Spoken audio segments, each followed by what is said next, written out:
વિસનગર નગરપાલિકાની ઘોર બેદરકારી, ખુલ્લી ગટરમાં ફસાઈ ઇકો ગાડી. વડનગરી દરવાજા વિસ્તાર, વિસનગર. મુખ્ય મુદ્દો: તંત્રની આળસથી પ્રજા પરેશાન, મોટી દુર્ઘટનાની આશંકા. વિસનગરના વ્યસ્ત ગણાતા વડનગરી દરવાજા વિસ્તારમાં નગરપાલિકાની લાલિયાવાડી ફરી સામે આવી છે. લાંબા સમયથી ખુલ્લી છોડી દેવાયેલી ગટરમાં આજે એક ઇકો ગાડી ખાબકીને ફસાઈ ગઈ હતી. કોઈ પ્રોપર બેરિકેડિંગ કે ચેતવણી બોર્ડ ન હોવાને કારણે અકસ્માત સર્જાયો હતો, જેને પગલે કલાકો સુધી ટ્રાફિક જામ થયો હતો. સ્થાનિકોનો આક્રોશ: ચોમાસા પહેલા જ પાલિકાના પ્રી મોન્સૂન પ્લાનની પોલ ખુલી ગઈ છે.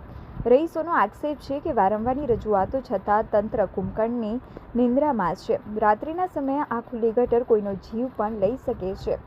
જનતાનો સવાલ એ છે કે નગરપાલિકા માત્ર વેરા વસૂલવામાં જ વ્યસ્ત રહેશે કે જનતાની સુરક્ષા માટે આ ખુલ્લી ગટરો વહેલી તકે બંધ કરશે?